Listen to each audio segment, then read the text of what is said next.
我絕不辭職。當伊朗總統佩澤西奇揚對着鏡頭說出這句話時，華盛頓的情報官們嘆了口氣，把一份標注着機密的作戰計劃推到了總統辦公桌上。這句看似闢謠的話，實際上是德黑蘭溫和派發出的最後一聲慘叫。長達半年的權力絞殺結束了，文官政府被剝奪了所有權力，伊斯蘭革命衛隊接管了整座國家機器。就在佩澤西奇揚公開闢謠的同時，阿曼灣的水面上，美軍造價数十億的宙斯盾驅逐艦正啟動。水面之下，美軍俄亥俄级核潛艇裡的154枚戰斧巡航導彈已經全部完成發射受信。美伊在中東交手了40余年，但這一次不一樣了。一個被架空的傀儡總統，一群渴望用戰爭洗牌的狂熱將軍，以及兵臨城下的美軍双航母打擊群。這場危機究竟是如何在短短2個月內，從一場充滿希望的秘密和談崩盤到今天不可逆轉的绞殺？這一切還要從德黑蘭那場政變說起。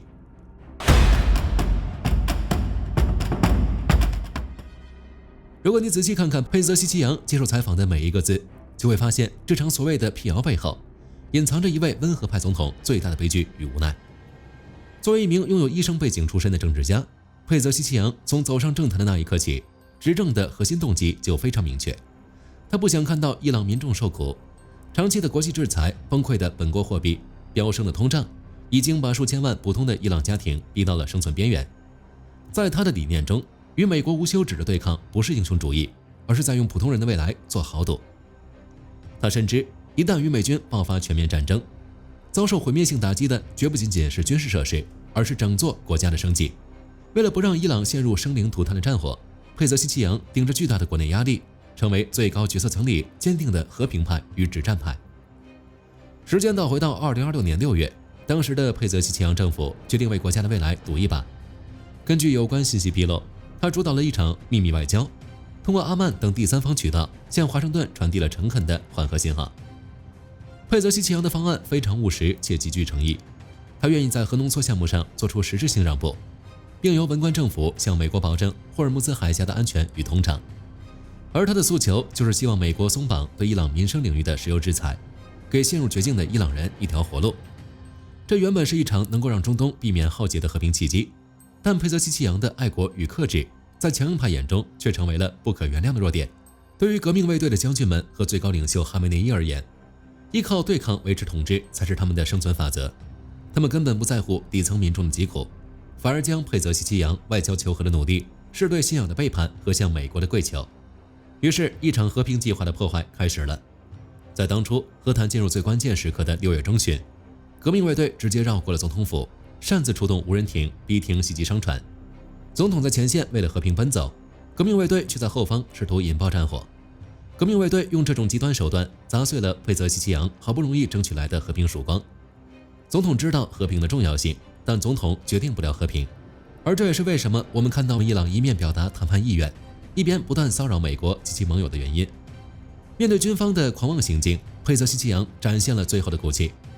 有報道稱，他在曾與軍方高層對峙，怒斥他們的冒險主義，正在把數千萬伊朗人推向地獄，甚至多次直接找到最高領袖哈梅内伊表達辞職意願，明確表示，如果國家一定要選擇戰爭，拋棄民眾，他絕不當這個歷史罪人。然而，在權力的天平上，哈梅內伊最終選擇站在了擁兵自重的革命衛隊一邊。佩澤西奇揚沒能挽救和平，反而讓自己成為了體制的階下囚。他的軍隊與外交權被剝奪，甚至連基本的外出與發聲都受到了革命衛隊的嚴格監控。革命衛隊不允許他辭職，因為他們需要利用這位在民眾中擁有同情度、在外界具有溫和形象的總統，來繼續扮演外交擋箭牌。德黑蘭內部最後一道阻止戰爭的防線徹底崩塌，而失去所有制衡的革命衛队狂熱派將要把整個中東推向萬劫不復的深淵。美軍在中東遭到襲擾並不是什麼新鮮事。過去幾十年裡，從敘利亞沙漠中的美軍基地到伊拉克境內的駐軍營地，美國面對過大量來自伊朗支持武裝的攻擊。這些行動雖然危險，但華盛頓一直試圖把它們控制在一個範圍內。原因很簡單，因為過去的衝突大多發生在第三方戰場，攻擊目標通常是海外基地、巡邏部隊、後勤設施，它們更多是一種施壓工具，而不是直接挑戰美國海軍的核心力量。但霍爾木茲海峽不一樣，這裡連接着全球能源運輸線，也是美國海軍長期維護航行自由的關鍵區域。任何針對這裡的軍事行動都更容易觸發大國之間的直接碰撞。時間回到2026年5月，伊朗革命衛隊相關力量在霍爾木茲海峽附近對美國海軍驅逐艦編隊發動了由導彈、無人機以及高速攻擊艇組成的聯合攻擊。遭到威脅的目標包括特魯斯頓號、梅森號等阿利伯克級宙斯盾驅逐艦。美國海軍依靠宙斯盾作戰系統、艦載防空導彈以及電子戰能力，雖然成功攔截來襲目標，但真正改變局勢的並不是攻擊結果，而是攻擊本身。因為這意味着伊朗過去依靠代理人制造壓力的模式，開始向直接挑戰美國正規軍力量靠近。之前是想騷擾美軍，而這次的目的是妄圖擊沉。對於五角大樓而言，這是一條危險的分界線。這不僅是一次海上衝突，更是對美國軍事存在的一次公開測試。而這也是為什麼在這次危機之後，伊朗出現了外交技術空間，因為他們清楚，再不表現出善意，那麼等待他們的就是摧毀。1988年的螳螂行動就是最典型的例子。當時，伊朗在波斯灣布設水雷，導致美國軍艦受損。隨後，美國海軍發動大規模報復行動。短短1天之內，伊朗多個海上目標遭到打擊，海軍力量受到嚴重損失。那場行動向全世界展示了一件事：美國海軍在海灣地區擁有壓倒性的常規作戰優勢。所以目前為止，因為伊朗一次又一次的試探底線，一次又一次的袭擊美軍和盟友，戰局已經進入到了全面戰爭的邊緣。2026年的霍爾木茲歷史會不會再次重演？答案可能取決於下一枚導彈升空之前，雙方還能不能保持克制。那麼一旦爆發全面戰爭，美軍還能像1988年那樣碾壓嗎？美軍將會如何作戰呢？在分析之前，我們得先清楚，為什麼擁有全地球最強神盾戰鬥系統的驅逐艦會在阿曼灣這片海域受損？荷姆茲海峽最窄的地方只有區21海里，水淺且暗礁密布。對於一艘排水量近1萬噸的伯克級驅逐艦來說，這裡根本不是什麼汪洋大海，而是一條極其狹窄的死胡同。在這個地形裡，美軍引以為傲的遠洋雷達預警時間和艦隊防禦縱深被地理環境極限壓縮，造價幾十億美元的遠洋巨獸被困在閉塞的航道裡，被迫與敵人進行近身肉搏。但是華盛頓的戰略忍耐正在無限逼近於零。此時此刻，在海灣外圍，林肯號與羅斯福號雙航母戰鬥群已經擺出了最暴力的戰時打擊姿態。而在深海之下，俄亥俄級核動力潛艦內部，154枚戰斧巡弋飛彈已經悄然完成了通電受盡。既然伊朗做得過分，五角大廈的辦公桌上早已鋪開了一套毀滅性的本土打擊預案。根據美劇過往的模式，我們不難推測出，報復的起手式不會由戰機拉開，而是一場電磁絞殺。部署在橫艦上的 EA-18G 咆哮者電戰機會率先升空，釋放強烈的全頻段電磁干擾，直接把伊朗沿海的防空雷達變成一片雪花。緊接着，水下的154枚戰斧飛彈破水而出，他們的首要目標就是拔除伊朗花費重金打造的巴瓦爾373長程防空預警雷達。當革命衛队的防空网被撕開缺口， F-35隐身戰機將利用其優勢，如入無人之境般深入伊朗本土。他們的目標非常明確，絕不是普通的兵營，而是深埋在地下的飞彈城、IRGC 的地下指揮所，以及源源不斷生產自杀无人机的隱秘組裝廠。完成了核心靶點，最後一步就是純粹的暴力清場。美軍的 AH-64阿帕奇攻擊直升機和 P-8A 反潛巡逻機就會像打地鼠一樣，在整個海峽水域展開拉網式掃蕩，用機炮和地獄火飛彈將革命衛隊殘存的海面快艇一掃擊毀，重新打通這條全球最重要的能源大動脈。只要 F-35開始掛彈，軍事層面上的勝利只是時間問題。但如果美軍真的對伊朗本土按下打擊按鈕，革命衛隊在臨死前的反撲勢必會聯合也門胡塞武裝，同時死鎖荷姆茲海峽與曼德海峽。一旦這條切斷全球30%海運石油的通道被徹底物理封鎖，國際油價將在48小時內衝破150美元大關。伊朗的舉動不是對美軍的報復，而是對全球經濟的嚴重影響，甚至關乎到民眾的衣食住行。當我們推演美軍那套摧枯拉朽的反擊戰術時，必須認清這場衝突的本質。這是伊朗在綁架全球給美國施壓。為什麼這麼說？因為伊朗革命衛隊之所以敢在阿曼灣無底線的偷襲美軍，正是因為這群狂熱的軍頭自以為捏住了一張可以要挾全世界的底牌。德黑蘭企圖用幾萬美金的無人艇和水雷聯合也門的胡塞武裝強行死鎖荷姆茲海峽，他們的目的只有一個，把全球30%的海運原油以及20%的液化天然氣當作人質，對整個北約國家進行无恥的經濟勒索。全球金融市场將在48小時內波動，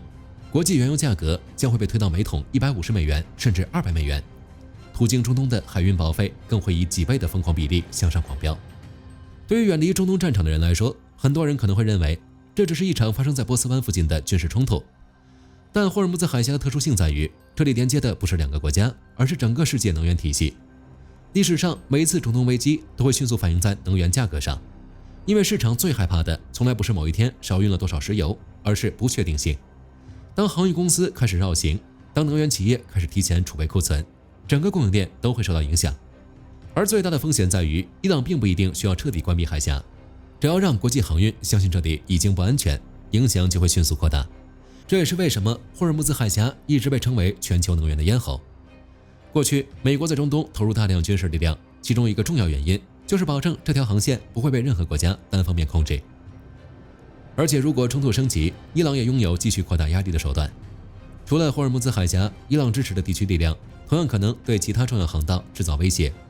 其中最受關注的就是連接紅海和印度洋的曼德海峽。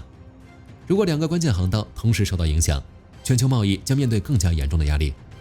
而這種衝擊最終不會停留在新聞標題裡，它會進入普通人的生活。能源價格上漲會提高運輸成本，運輸成本增加會推高大量商品價格。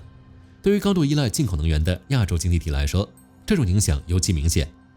日本和韓國長期依靠海外能源供應，台灣同樣高度依賴進口能源維持工業運行。從半導體工廠到大型制造企業，再到日常交流和物流，能源價格的變化都會通過供應鏈一步步傳遞。這也是為什麼一場發生在波斯灣附近的軍事衝突，最終可能影響遠在亞洲另一端的人。戰爭最殘酷的地方在於，導彈爆炸的位置往往不是影響最大的地方，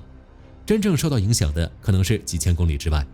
那些原本以為自己與戰爭無關的人，而現在所有人的目光都集中在一個問題上：美國會選擇把這場衝突控制在軍事範圍內，還是革命衛隊的下一步行動會把整個中東拖入更大規模的戰爭？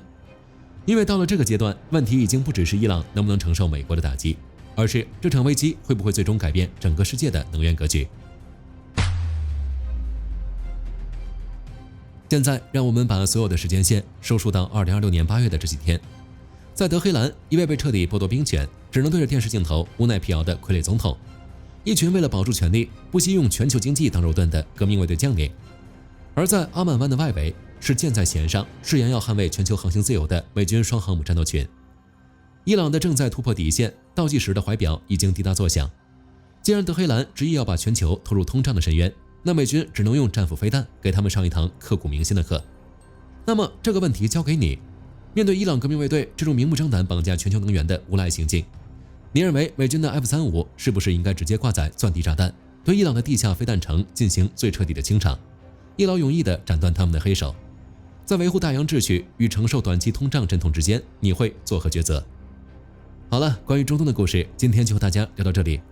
如果你喜歡本期視頻，別忘了點讚關注，也歡迎在評論區分享你的看法。你認為美軍會什麼時候展開行動呢？我是火力軍，我們下期再見。好的，各位觀眾，今天給大家推薦一款 T 恤，不僅超有態度，還堪稱性價比之王。首先，它超級輕，拿在手上輕飄飄，穿上身更是零負擔，舒服到讓你忘了它的存在。其次，面料具透氣，就像會呼吸一樣，就算在外面跑一天，也能保持乾爽，徹底告別黏膩感。最關鍵的是，價格真的讓我驚掉下巴，僅需很少的錢，你就能擁有這份清爽。質量和舒適度絕對遠超這個價位，閉着眼入都不虧，多買幾件換着穿也毫無壓力。鏈接已經給你們上了，這種寶藏 T 恤手慢無，趕緊去搶。